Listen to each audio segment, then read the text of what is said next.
समान तीनों लोग की चिंता सता रही है। तुमने मेरे मन की बात कैसे जान ली नारद?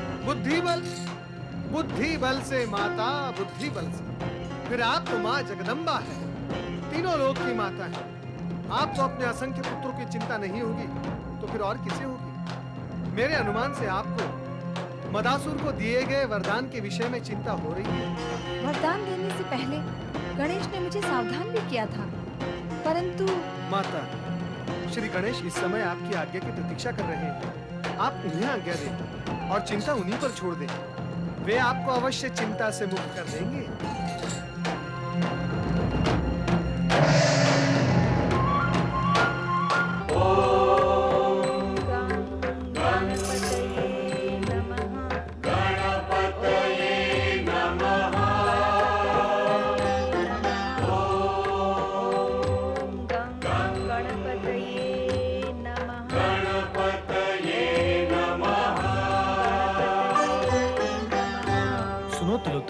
सुनो, तुम्हारे तीनों पुत्र तीनों लोगों के अधिपति बन गए हैं। धनासुर स्वर्ग में, लोलुपासुर पृथ्वी का और विनाशासुर पाताल में अपना साम्राज्य स्थापित कर चुके हैं।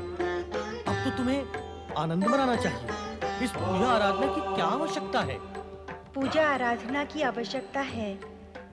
मैं नहीं चाहती कि मेरे तीनों पुत्र तीनों लोगों के निर्दोष प्राणियों को कष्ट पहुंचाएं। इसलिए मैं श्री गणेश से प्रार्थना कर रही हूँ कि वे उनकी असुरी वृत्ति व कामनाओं का अंत करें। आसुरी वृत्ति के बल पर ही उन तीनों ने तीनों लोगों पर अधिकार प्राप्त किया है। इस वृत्ति का त्याग करने पर क्या देवगण जो उनके शत्रु हैं उनका वध नहीं कर देंगे? या तुम अपने ही पुत्रों की मृत्यु देखना चाहती हो? अपने ही पुत्रों की? बोलो। इस जगत में जो प्राणी असुरी वृत्ति को साथ लेकर नहीं जीता, क्या उसे मार दिया जाता है? उसका वध कर दिया जाता है? हाँ, ऐसा ही है। जगत में जीवित रहने के लिए आसुरी वृत्ति आवश्यक है। ये तो असुरों के जीवन का सत्य है। सामान्य प्राणी को जीवित रहने के लिए श्री गणेश की कृपा ही आवश्यक है। मैं उनसे प्रार्थना करूंगी। वे परम दयालु हैं। वे प्राण हानि किए बिना ही मेरे पुत्रों की असुरी वृत्ति को समाप्त कर देंगे। समाप्त कर देंगे? कैसे कर देंगे? असुरों की वृत्ति समाप्त करना क्या सरल कार्य है? हे गौरी पुत्र गणेश, मेरे पुत्रों की रक्षा करना, उन पर दया रखना। मदासुर के दुष्ट पुत्र धनासुर से पहले भी अनेक बार हमारे स्वर्ग सिंहासन पर अनेक असुरों ने अधिकार किया, किंतु ऐसी दुष्टता, ऐसी नीचता किसी भी असुर ने नहीं की जैसी धनासुर कर रहा है। हाँ देवराज, इसने तो अति ही कर दी। स्वर्ग की समस्त मूल्यवान वस्तुएं दस्युओं की भांति स्वर्ग से हरण कर एक अज्ञात स्थान पर छुपा दी थी। यहाँ तक कि स्वर्ग की शोभा कल्प वृक्ष को भी नंदन वन से उखाड़कर पृथ्वी लोक में मदासुर की गुफा में रोप दिया है। इसके पश्चात अब उसकी दृष्टि स्वर्ग के रत्न जड़ित महलों पर है। वे उन्हें भी उजाड़ कर रख देगा। देवराज, हमें अपनी दिव्य शक्ति एकत्रित करके धनासुर को समाप्त कर देना चाहिए, अन्यथा स्वर्ग हमारे रहने योग्य रहेगा ही नहीं। नारायण नारायण। दुखियों का दुख सुनकर तो किसी को भी दुख होता है, किंतु भीरुता से उत्पन्न दुख सुनकर चुभन होती है, चुभन। भीरु? हम भीरु हैं देवर्षि। ये क्या कह रहे हैं आप? जो सत्य है और जो आपने सुना है वही कहा है। आप स्वयं इस सत्य को स्वीकार करते हैं देवराज कि दानवों ने समय समय पर स्वर्ग पर आक्रमण करके उस पर अधिकार प्राप्त कर लिया है। क्या इस स्वीकृति में आपकी पराजय आप स्वीकार नहीं कर रहे हैं? देवर्षि, इस सत्य को कैसे छिपाया जा सकता है कि हम असुरों के हाथों बार बार पराजित हुए हैं। नारायण नारायण। क्षमा करें देवराज। क्या ये भी सत्य नहीं है जो बार बार पराजित होता है वो अयोग्य और भीरु भी होता है? नारायण नारायण। आपकी प्रतिष्ठा के विरुद्ध कुछ कहना मेरा अभिप्राय नहीं है, किंतु दुख होता है ये जानकर और देखकर कि तामसिक और आसुरी शक्तियां सदा सात्विक और दिव्य शक्तियों पर भारी सिद्ध हुई है। इस सत्य को आप भली भांति जान ले देवराज कि तामसिकता में शक्ति नहीं, विकरालता होती है। आसुरी शक्ति से पराजित होना यह असुरों की विजय नहीं, यह असुरों की विकरालता और भयंकरता की विजय होती है। और इस बार भी आपने ऐसा ही किया। धनासुर के स्वर्ग पर आक्रमण करते ही आप उसके साथ बिना युद्ध किए पलायन कर गए। नारायण नारायण। तो क्या करता देवर्षि? उसने अचानक आक्रमण किया। उसकी सेना कितनी भयंकर, कितनी विशाल थी। आप अपनी असावधानी को ओट देने के लिए अचानक शब्द का प्रयोग कर रहे हैं। असुरों ने जब बार-बार स्वर्ग पर आक्रमण किया तो आपको सदा के लिए सावधान रहना आवश्यक नहीं था क्या?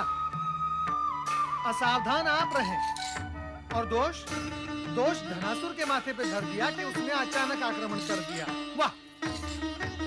यदि आप सजग और सावधान होते देवराज तो आपकी दृष्टि अपने पौरुष और पराक्रम पर होती, और यदि ऐसा होता तो आपको धनासुर की सेना की विशालता और विकरालता दिखाई ही नहीं देती और आप उसे कुचलकर विजय का डंका बजाते हुए असुरों को खदेड़ने में सफल होते।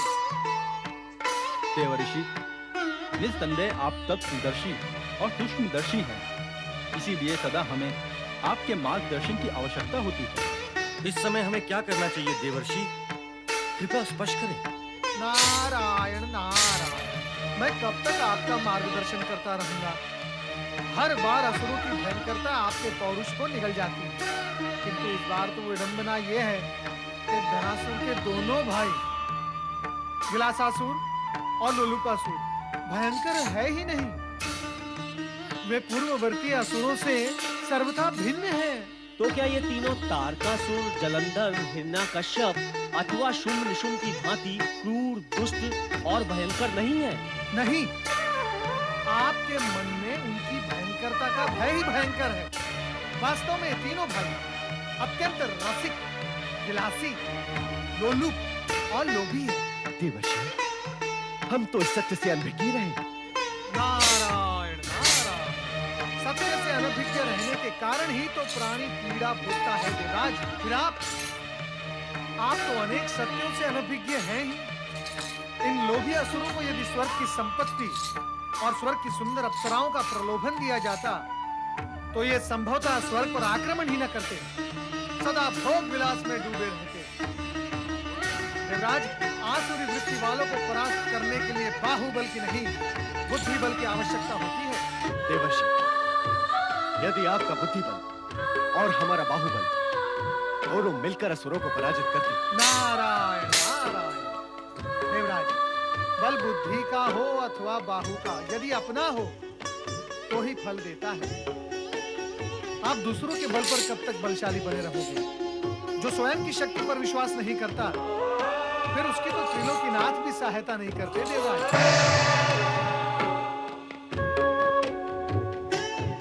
देवराज, देवर्षि नारद का परामर्श मानकर हमें अपनी दिव्य शक्तियों का प्रयोग करना चाहिए। हाँ देवराज, धनासुर स्वर्गलोक की धन संपत्ति लूट रहा होगा। हमें तुरंत आक्रमण कर स्वर्गलोक की रक्षा करनी चाहिए। हमें अविलंब धनासुर को स्वर्गलोक से भगाना चाहिए देवराज। हाँ, इसके अतिरिक्त अन्य कोई उपाय नहीं है। हमें इसी समय धनासुर पर आक्रमण करना होगा ताकि स्वर्ग की संपदा को वो और अधिक हानि ना पहुंचा सके। असुरराज महाबली धनासुर की जय!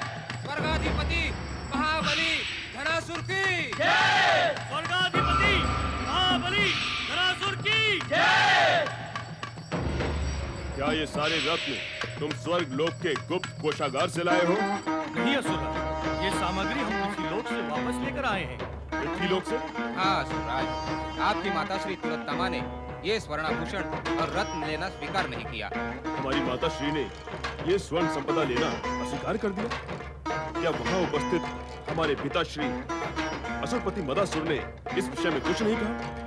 उन्होंने तो कोई आपत्ति नहीं की, किंतु जैसे ये थाल लेकर हम लोग गुफा के अंदर प्रविष्ट हुए, वैसे ही आभूषणों के थाल स्वयं गुफा से बाहर चले आए। विकट चमत्कार देखा स्वराज, विकट चमत्कार। अर्थात यह चमत्कार हमारी माता श्री के अस्वीकार के कारण हुआ। रख दो इन थालों को कोषागार में।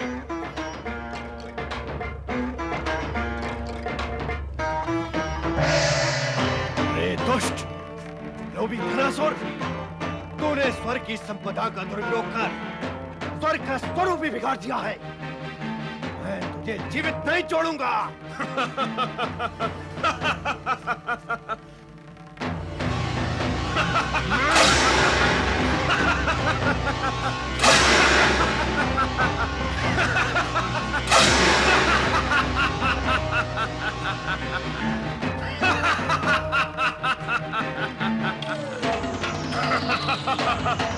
सैनिकों, ये भीरू देवता साहस दिखाने का नाटक करने यहाँ आ पहुंचे हैं।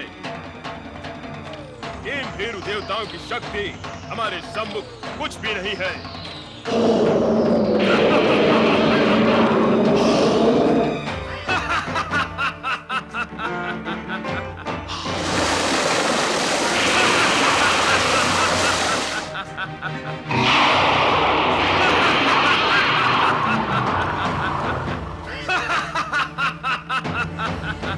अरे मूर्ख देवताओं, क्या तुम्हें इतना भी ज्ञात नहीं कि हम देवी के वरदान से प्रकट हुए हैं?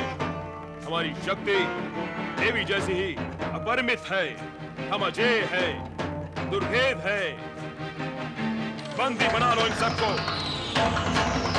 और पृथ्वी लोक के बंदी गृह में बंद कर दो। हमने तो सोचा था हम पृथ्वी लोक जाकर पृथ्वी के सम्राट भ्राता लोलुपासुर के साथ सुख भोगेंगे, किंतु तुम्हारे इस दुर्व्यवहार के कारण हमने अपना पृथ्वी लोक जाने का विचार त्याग दिया है। अब हम सदा सदा के लिए इस स्वर्ग के सिंहासन पर विराजमान रहेंगे। ले जाओ इन्हें।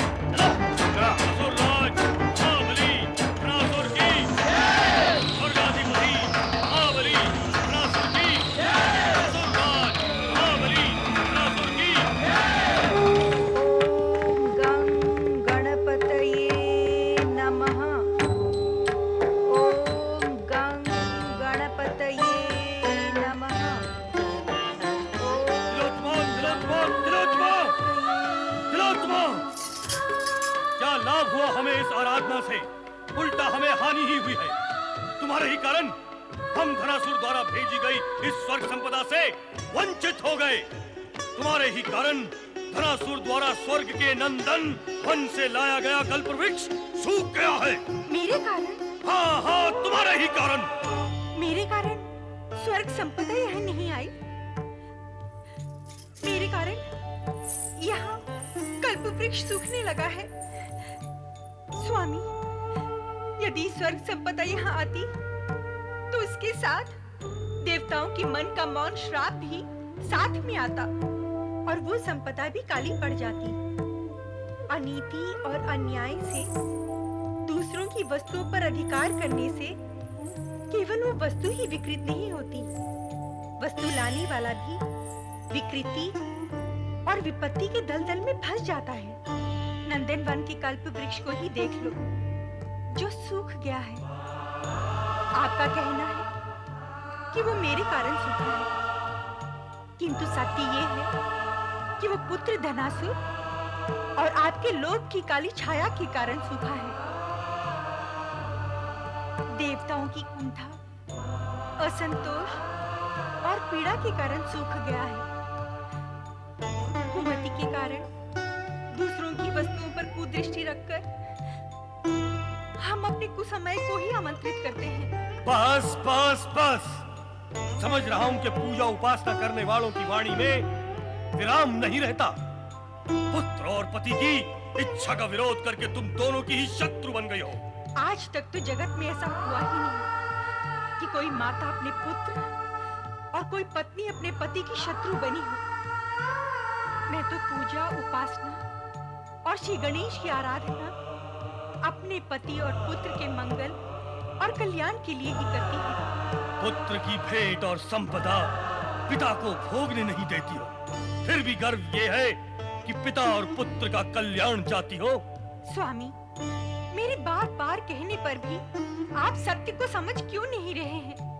आप इस जग व्यापक सत्य को क्यों भूल जाते हैं कि अनधिकार रूप से दूसरों की वस्तुओं को भोगने वाले को भयंकर कष्ट भोगने पड़ते हैं। मेरे पूज्य श्री गणेश ने मुझे प्रत्यक्ष दर्शन देकर जो कुछ कहा था उसके आप स्वयं साक्षी हैं। आपके दैत्य गुरु शुक्राचार्य के अनुसार आप यदि देवताओं व धर्मात्माओं को कष्ट पहुंचाएंगे तो आपका व आपके पुत्रों का भविष्य कल्याणकारी कदापि नहीं होगा। कारण कि श्री गणेश अधर्म, अनीति व अन्याय का आचरण करने वाले की सहायता कदापि नहीं करते। मेरे पूज्य और आपके गुरु दोनों की मान्यता एक ही है।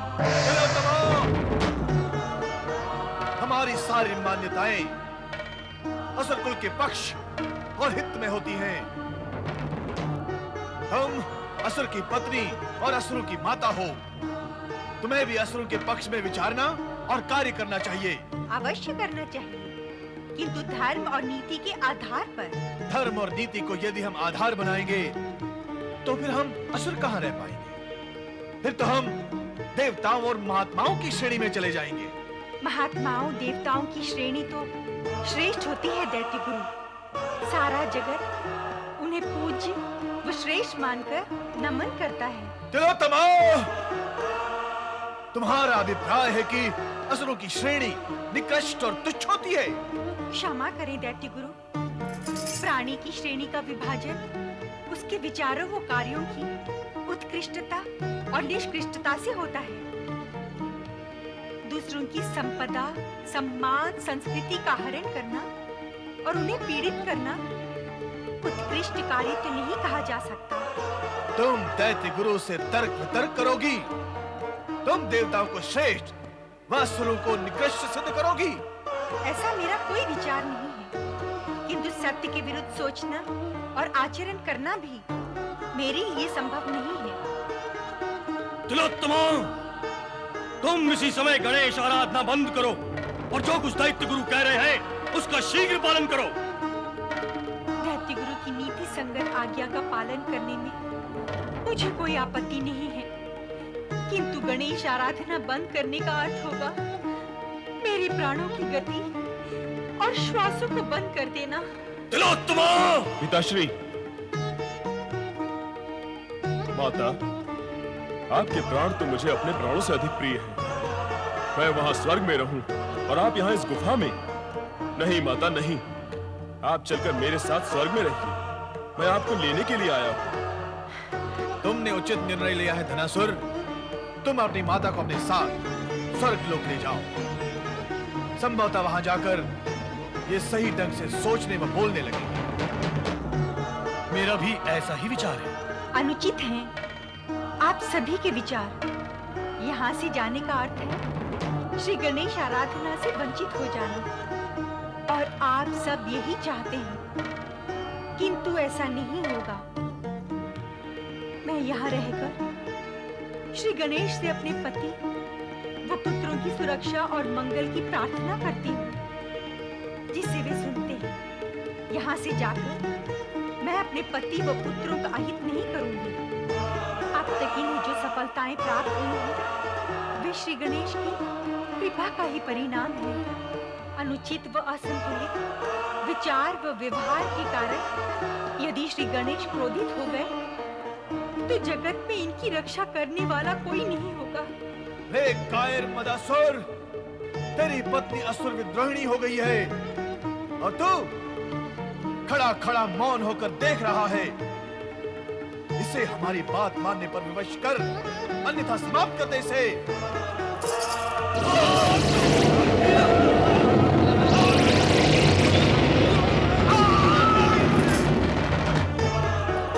श्री गणेश, मेरी रक्षा करो। इनकी बुद्धि पर छाया हुआ अंधकार दूर करो प्रभु, दूर करो।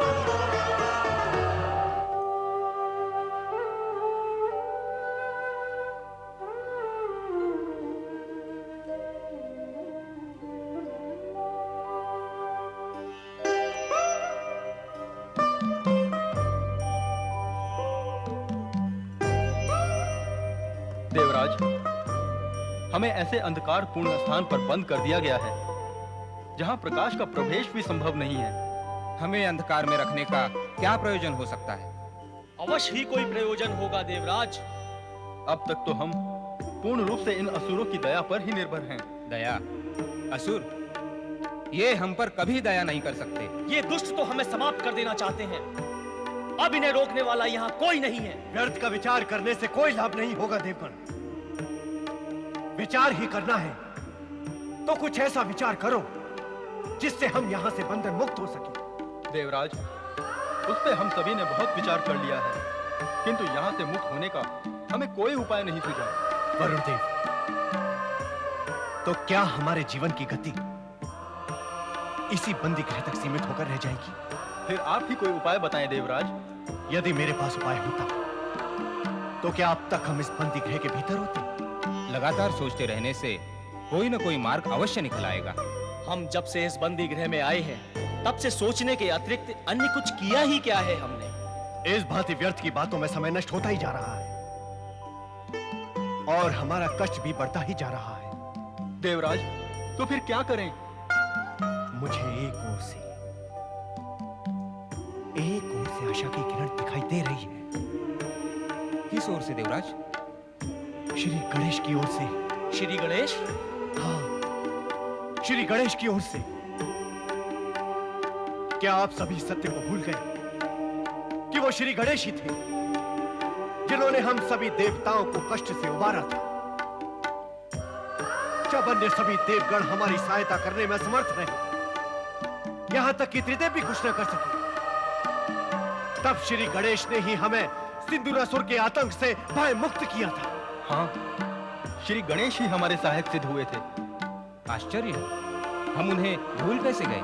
भूल हो गई तो उसे सुधार लेते हैं, उनकी शरण में जाके, उनका नाम स्मरण करके। यही उत्तम उपाय है। हाँ देवराज, जो श्री गणेश हमें सिंदूरासुर के भय से मुक्त कर सकते हैं, वे हमें इस बंदी गृह से भी अवश्य ही मुक्त कर सकते हैं।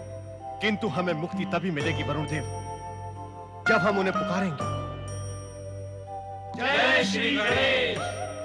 हे सुकर्ता, हे दुखहर्ता, दुष्प्रवृत्ति में लिप्त मेरे पुत्रों ने नीति व अनीति का विचार नहीं किया। मेरे पति व पुत्र अज्ञान के मार्ग पर बढ़ रहे हैं। वे इस परम सत्य से अनभिज्ञ हैं कि अपना हित करने के लिए श्री गणेश की कृपा की आवश्यकता है। हे पार्वती नंदन, हे शिव नंदन, आपने सदा ही हमारी रक्षा की है, आज भी करें। हे श्री गणेश, हे गजानन, सदा की भांति आज भी मैं आपकी शरण में आई हूँ। मेरी रक्षा करो। हम देवगण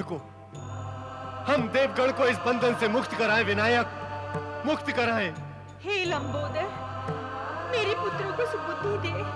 हे रिद्धि सिद्धि के दाता, हे विघ्नहर्ता, हमें मुक्त कराएं प्रभु, हमें मुक्त कराएं। हे बुद्धि विवेक के स्वामी, मेरे पति और पुत्रों को सुबुद्धि प्रदान करो। हे श्री गणेश, हमारा विघ्न दूर करो और अपना विघ्न हरता नाम सार्थक करो प्रभु, सार्थक करो।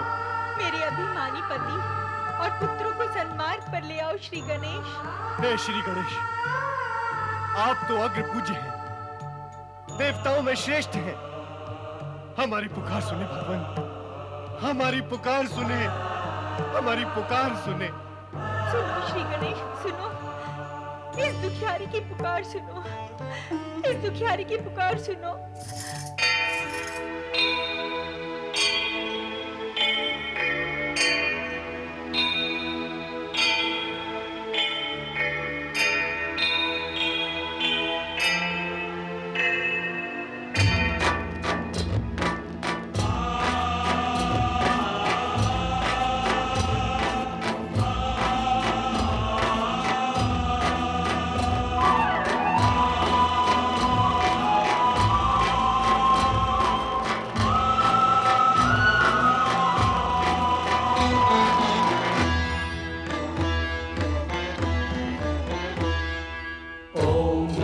गणपतये नमः।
अष्ट विनायक कष्ट मिटाओ, पीड़ित मन को धीर बनाओ। ओम नमो गणपतये नमः, विघ्नहर्ता नमो नमो नमः। ओम नमो गणपतये नमः, विघ्नहर्ता नमो नमो नमः।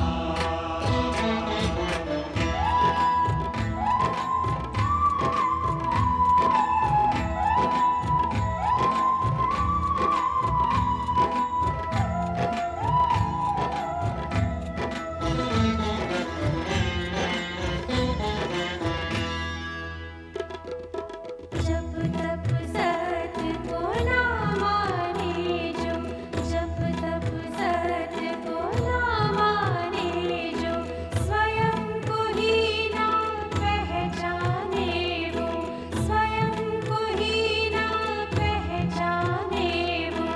बुद्धि विवेक उनमें जगाओ, पीड़ित मन को धीर बनाओ।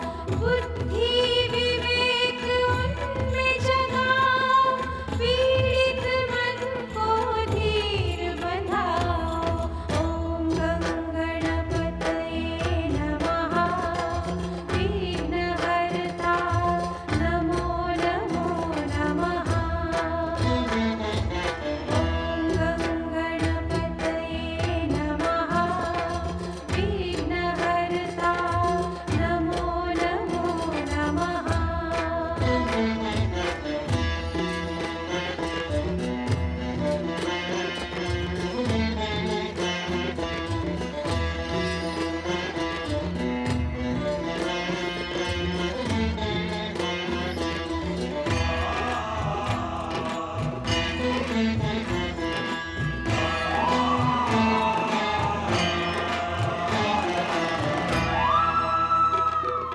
बना है जीवन एक यातना, बना है जीवन एक यातना। पल चिन्ह हम ये करें प्रार्थना, पल चिन्ह हम ये करें प्रार्थना। बंदी ग्रह से मुक्ति दिलाओ, पीड़ित मन को धीर बनाओ।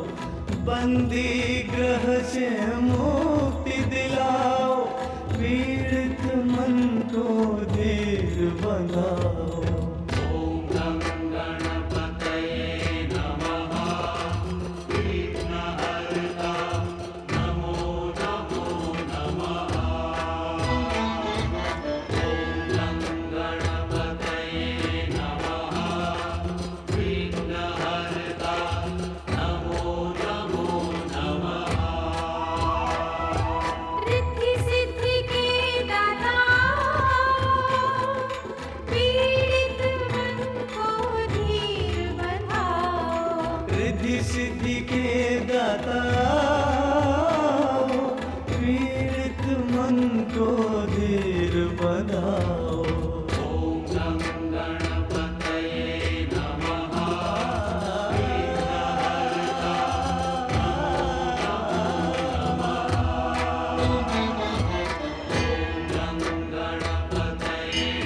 नमः।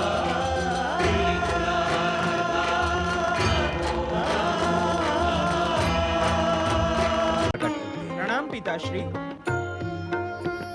माता, आपके वरदानी असुरों के अत्याचार निरंतर बढ़ रहे हैं। हमारी आराधिका तिलोत्तमा तथा अन्य बंदी देवगण भी उनकी क्रूरता के कारण त्रस्त हैं। तो अब तुम क्या चाहते हो? उनके सर्वनाश के लिए आपकी आज्ञा। इस सत्य पर भी विचार करो गणेश कि मदासुर और उसके पुत्र अपने पूर्वज तारकासुर और शुंभ निशुंभ के भांति भयानक, क्रूर, अत्याचारी और अन्यायी नहीं है। किंतु पिता श्रेष्ठ, उनके विचार मलिन और कार्य अनुचित हैं।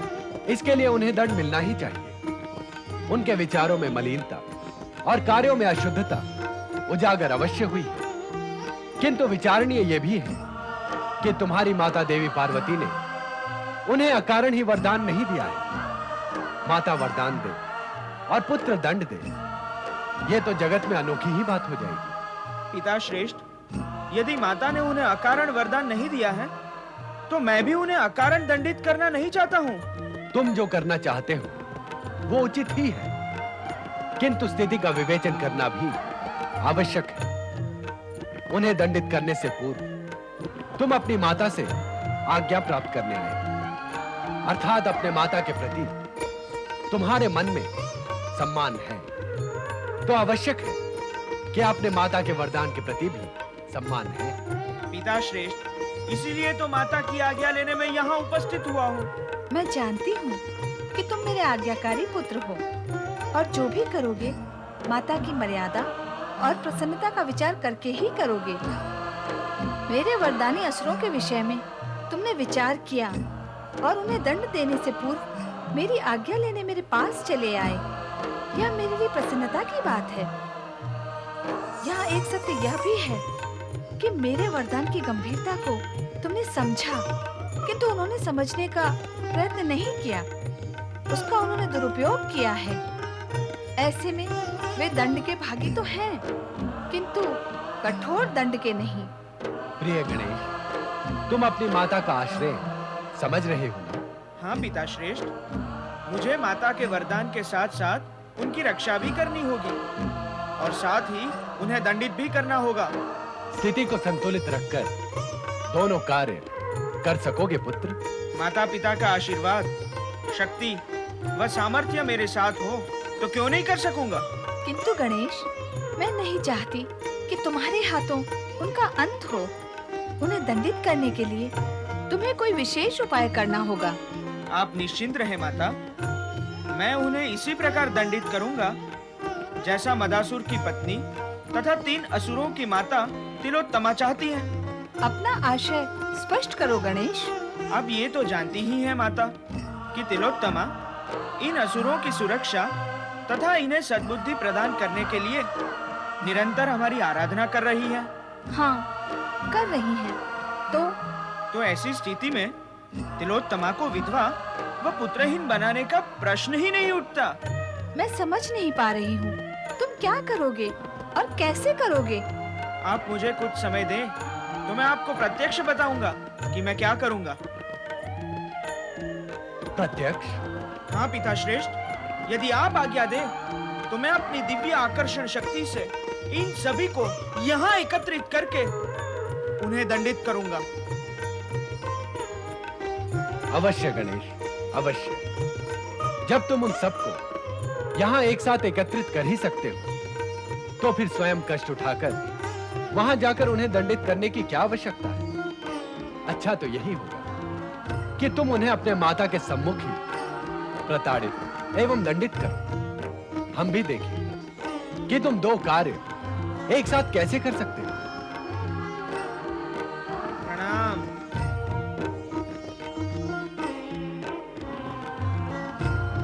मदासुर,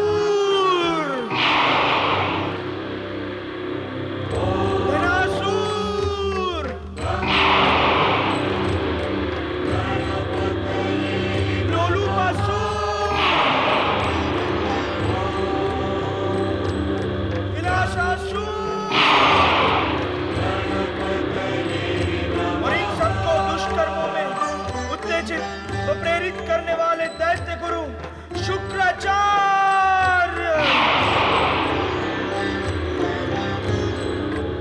प्रकट हो।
भगवान शिव तथा माता पार्वती आपके आराध्य हैं। इन्हें प्रणाम कर इनकी जय जयकार करो। देवादिदेव महादेव और माता पार्वती की जय।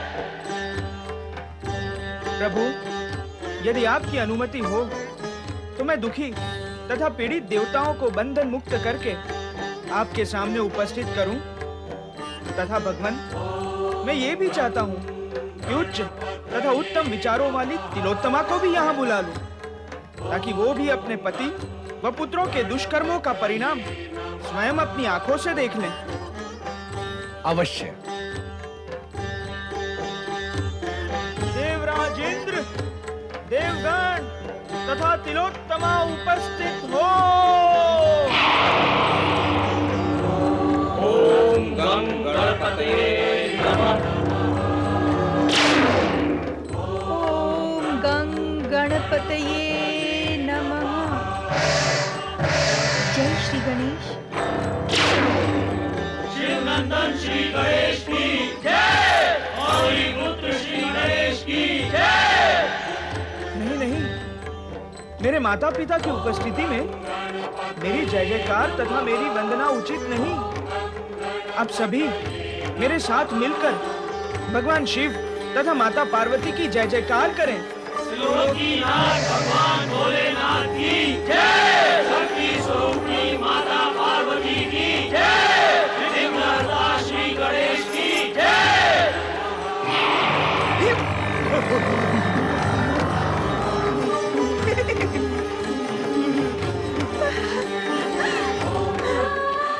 हे श्री गणेश, हे सिद्धि विनायक, मैं आपसे प्रार्थना करती हूँ कि मेरे पति और पुत्रों को अपने क्रोध का भाजन न बनाए।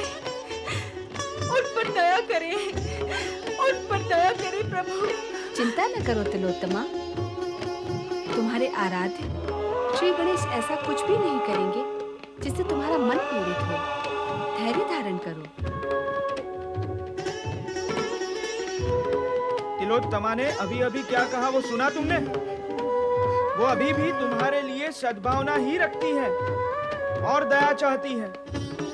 तुम्हारे मन में सदाचार की भावना तथा सद्बुद्धि जगाने के लिए तिलोत्तमा सदा हमारी प्रार्थना करती रही। परंतु जिसकी उत्पत्ति के साथ ही असुर व असुरता जुड़ी हुई हो, उसे सन्मार्ग पर लाना असंभव है। दैत्य गुरु, आप ही बताएं कि परमपिता ब्रह्मा ने दैत्यों के निवास के लिए कौन सा लोक निश्चित किया है? परमपिता ब्रह्मा ने दैत्यों के लिए केवल पाताल लोक ही निश्चित किया है। किंतु क्षमा करें श्री गणेश, हम परमपिता ब्रह्मा जी की इस अन्यायपूर्ण व्यवस्था को स्वीकार नहीं कर सकते। पाताल लोक का सीमित क्षेत्र दैत्यों के लिए कभी भी पर्याप्त नहीं रहा। जिनकी भुजाओं में असीम शक्ति और प्राणों में भरपूर उत्साह भरा हो, उन असुरों की संतुष्टि केवल पाताल लोक से नहीं हो सकती। उन्हें तो तीनों लोकों पर अधिकार प्राप्त करने के पश्चात भी संतोष नहीं होता है। जब भीरु देवता स्वर्ग के अधिकार को सुरक्षित रखने में समर्थ नहीं है, तो उन्हें क्या अधिकार है स्वर्ग को अपने अधिकार में रखने का?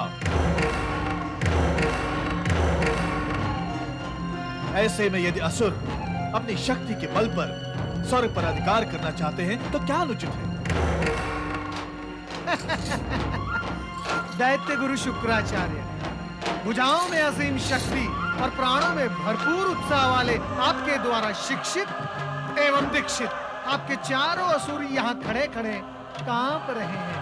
नारायण नारायण। जगत पिता भगवान भोलेनाथ और माता पार्वती के सम्मुख आकर जगत के समस्त प्राणी निर्भय हो जाते हैं, किंतु आपके ये चारों असुर अकारण ही भयभीत हो रहे हैं। अभय स्थान पर जो भयभीत होते हैं उन्हें आप त्रिलोक का अधिकारी बनाकर तीनों लोक का अस्तित्व समाप्त कर देना चाहते हैं क्या? ऐसे भीरुओं को तीनों लोक का अधिकार तो क्या, पाताल लोक का अधिकार भी प्राप्त नहीं होना चाहिए। दैत्य गुरु, आप देख नहीं रहे आपके चारों असुर अपने स्थान से पतित होकर कैसी दयनीय स्थिति में यहाँ खड़े हैं? आपकी शिक्षा इनको लाभ नहीं पहुंचा सकी। नारायण नारायण। यदि इस स्थान पर आपने अनुचित शब्दों का प्रयोग किया तो भगवान भोलेनाथ एवं श्री गणेश के कोप का भाजन बन सकते हैं आप। अतः सावधान। दैत्य गुरु, आप असुरों का अंत चाहते हैं अथवा पातालोक में इनका निवास? आप हमें निर्णय लेने में सहयोग नहीं देंगे तो हम स्वयं निर्णय ले लेंगे। अब हम तिलोत्तमा के तीनों पुत्रों को पाताल लोक भेज देंगे। इसके पश्चात भविष्य में यदि इन लोगों ने स्वर्ग अथवा पृथ्वी पर अधिकार जमाने का प्रयत्न किया तो इनका अंत निश्चित है।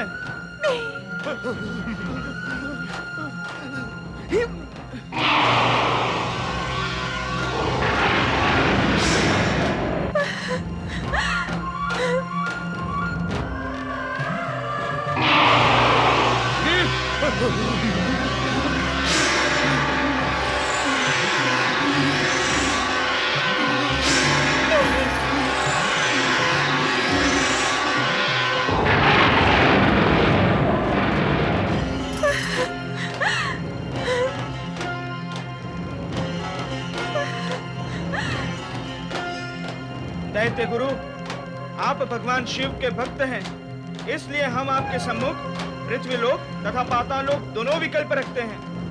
आप जहां चाहे वहां रह सकते हैं।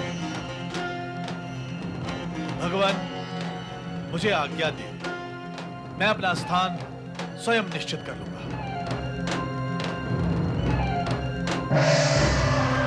श्री गणेश, कृपया कर मुझे पाताल लोक न भेजें। मुझे मेरे पति के साथ पृथ्वी पर निवास करने की अनुमति दें ताकि मैं आपकी आराधना कर सकूं। मैं आपकी आराधना कर सकूं प्रभु। मदासुर, हम जानते हैं कि तुम हमारे न्याय और निर्णय से प्रसन्न नहीं हो। वैसे भी ये सब तुम्हारी प्रसन्नता के लिए नहीं, विधि के विधान के अनुसार ही निश्चित किया गया है। अब हम तुम्हें इतना ही कहेंगे कि भविष्य में तिलोत्तमा को किसी भी प्रकार का कष्ट न देना। यदि दिया तो उसके भयानक परिणाम भोगने के लिए भी तैयार रहना। मैं सदा ही आपकी आज्ञा का पालन करूंगा श्री गणेश।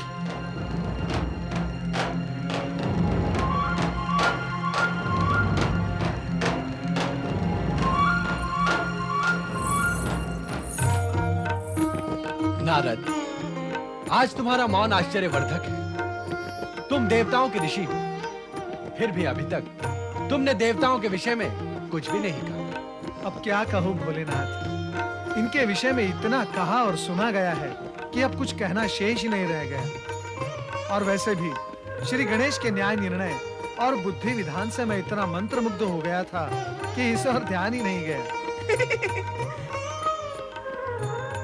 श्री गणेश ने कितनी कुशलता से अपने न्याय में माता पार्वती के वरदान की रक्षा की और स्वर्ग को असुरों से मुक्त करवाकर उन्हें यथास्थान भिजवाने की व्यवस्था भी की। अब स्वर्ग पर पुनः देवताओं को अधिकार प्राप्त हो गया है। ये कितने हर्ष की बात है। और ब्रह्म परमात्मा शिव शंकर की जय, शक्ति स्वरूपिणी माता पार्वती की जय, सिद्धिविनायक श्री गणेश की जय। देवराज, स्वर्ग से अपहरण की गई समस्त संपत्ति पुनः स्वर्गलोक पहुंच चुकी है। देवी शची वहां आपकी प्रतीक्षा कर रही है। अब आप सब निश्चिंत होकर स्वर्गलोक जाएं। किंतु ये ना भूलें कि स्वर्गलोक आपके लिए तभी तक सुरक्षित रहेगा जब तक आप शक्ति एवं सदाचार के प्रति सजग रहेंगे। आपका कल्याण हो। देवाधिदेव महादेव शिव शंकर की जय, शक्तिदायी माता पार्वती की जय, वीरनाथ श्री गणेश की जय।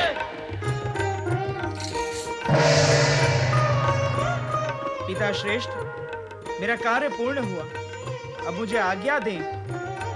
श्री गणेश, अब आप मुझ पर भी कृपा करें और मुझे वरदान दें।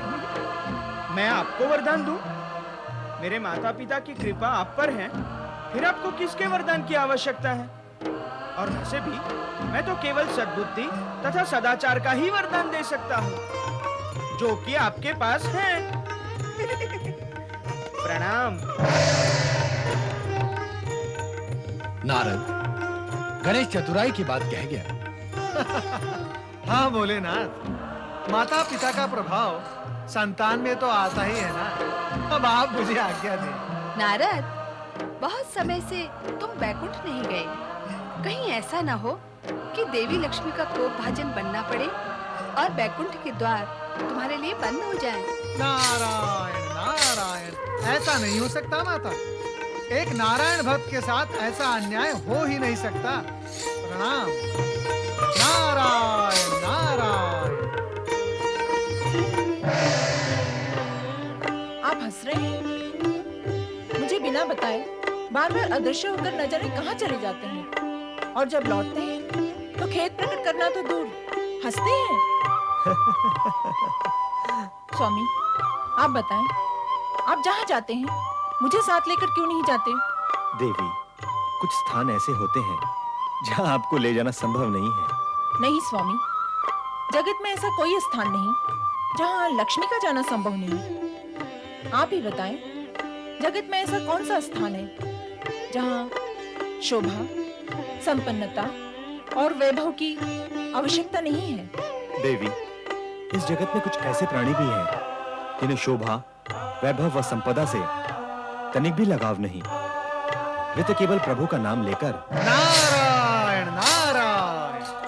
श्री हरि विष्णु और माता लक्ष्मी, मैं बहुत समय से आपकी सेवा में उपस्थित नहीं हो पाया, इसीलिए मैं आपसे क्षमा याचना करना चाहूंगा। क्षमा याचना नहीं करेंगे, केवल क्षमा याचना करना चाहेंगे। अर्थात तुम्हारी क्षमा याचना चाहने के कांटे में अटकी रहेगी। माता, लगता है आप मुझसे अत्यधिक क्रुद्ध हैं। हाँ नारद, तुम्हें जो लगा वही सत्य है, किंतु क्रुद्ध होकर भी मैं विवश हूँ। तुम्हारा कुछ भी अहित नहीं कर सकती। तुम अपने नारायण के परम भक्त हो, और तुमसे क्रुद्ध होने का अर्थ होगा तुम्हारे नारायण को भी क्रुद्ध करना। शांत हो जाए माता, शांत हो जाए। मैं क्षमा प्रार्थी हूँ। भूल करो, अपराध करो और क्षमा मांग लो। अत्यंत सरल उपाय है मुक्त होने का। तुम भी सदा यही करते हो। शक्तिवान और सामर्थ्यवान ही क्षमा करते हैं माता, और आप तो नहीं। आज मैं तुम्हें सावधान करती हूँ कि यदि भविष्य में तुम वैकुंठ से अधिक समय तक दूर रहे तो मैं तुम्हारे नारायण के क्रोध की चिंता किए बिना ही तुम्हारे लिए वैकुंठ के द्वार सदा सदा के लिए बंद कर दूंगी। नहीं माता, नहीं। भविष्य में मुझसे ऐसी कोई भूल नहीं होगी। माता पार्वती ने ठीक ही कहा था। आप मुझे दंड देने की मुद्रा में हैं, इसलिए तो मैं यहाँ दौड़ा दौड़ा आपकी सेवा में उपस्थित हुआ हूँ। अर्थात तुम इस समय शिवधाम कैलाश से चले आ रहे हो? हाँ प्रभु, मैं वहां से श्री गणेश की अद्भुत लीलाएं देखकर आ रहा हूँ। धन्य है श्री गणेश, और धन्य है उन्हें जन्म देने वाली माता पार्वती, और धन्य है उनके जनक भगवान भोलेनाथ। पुत्र हो तो ऐसा। क्या बात है नारद, तन्मय होकर श्री गणेश का गुणगान कर रहे हो? ऐसा क्या महान कर दिया है श्री गणेश ने? माता, उन्होंने अपनी माता के वरदान की लाज रखते हुए 3 असुरों को पाताल लोक भेज दिया। न मारकाट, न रक्तपात, न युद्ध लड़ाई। पुत्र हो तो ऐसा। पुत्र हो तो ऐसा, पुत्र हो तो ऐसा।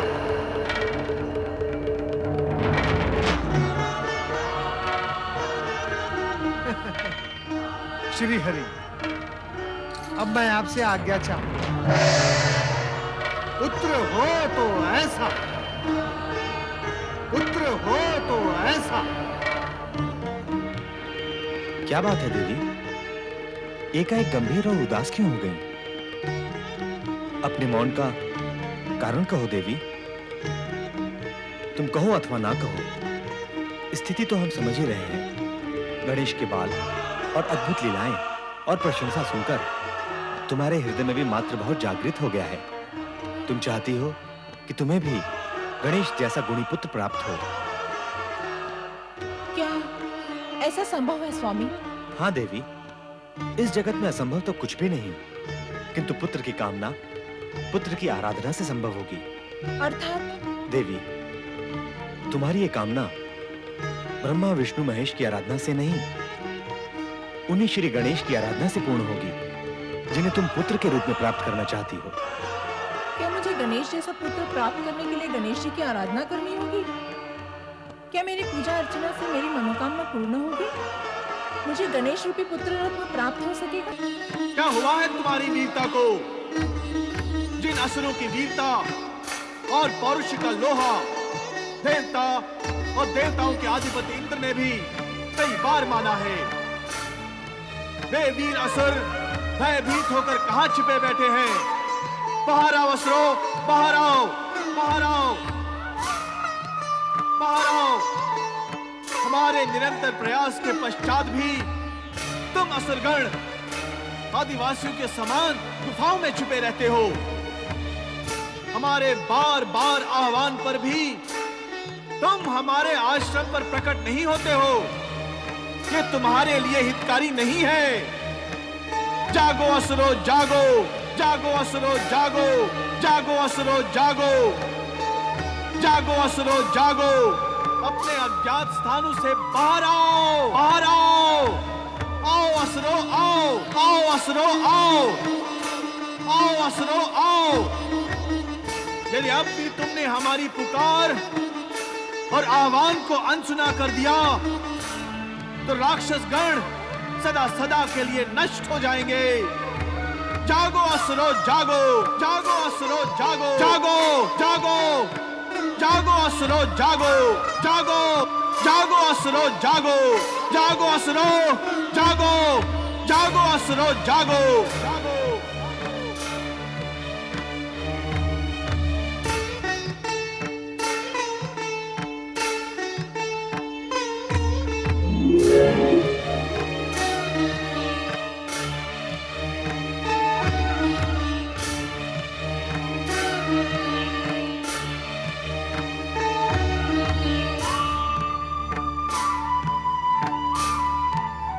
वो देखिए देवराज, दमनासुर के नेतृत्व में असुर चले आ रहे हैं।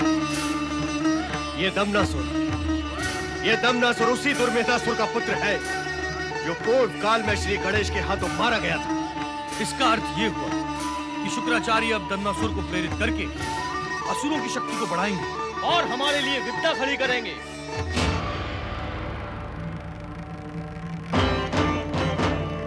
दमनासुर, प्रणाम गुरुदेव। तनिक अपनी दुर्दशा तो देखो। इसे देखकर तुम्हें लाज आ रही है अथवा नहीं, ये मैं नहीं जानता, किंतु तुम्हें देखकर मेरा मस्तक लाज से झुका जा रहा है। तुम केवल दैत्य हो, हम दैत्य गुरु हैं। जिस दुर्मेधासुर ने तीनों लोकों पर विजय प्राप्त करके देवताओं को स्वर्ग से भगाकर उन्हें इधर उधर छिपने पर विवश कर दिया था, उसी दुर्मेधासुर का पुत्र आज शोचनीय और दुखद स्थिति में पहुंच गया है। कहां गया तुम्हारा वो शौर्य? कहां गई तुम्हारी वो विकरालता? क्या हुआ तुम्हारे साहस और वीरता?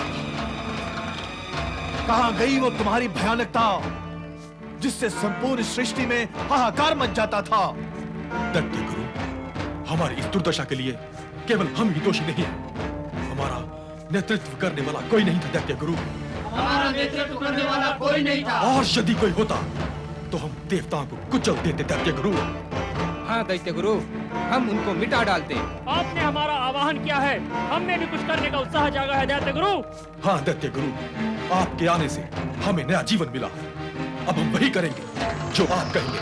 आपने हमें नई आशा जगाई है। बताएं दैत्य गुरु, असुरों के किस शत्रु का संहार करना है हमें? सबसे पहले तुम ये विचार करो कि तुम्हारी इस दुर्दशा के मूल में कारण कौन है।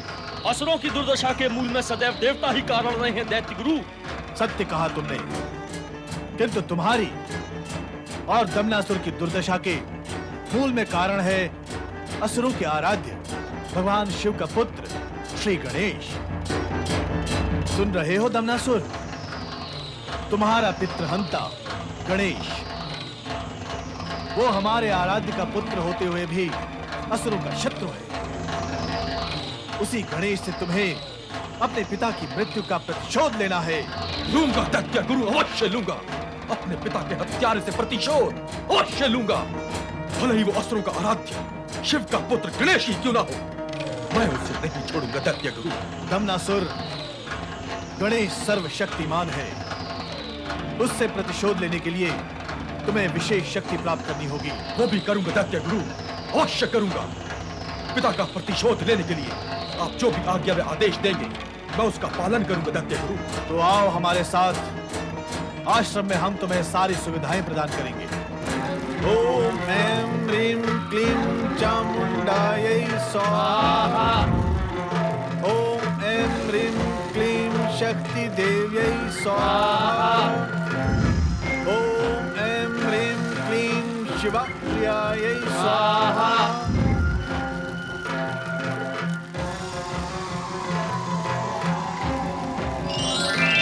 दैत्य शक्ति विजयी भव।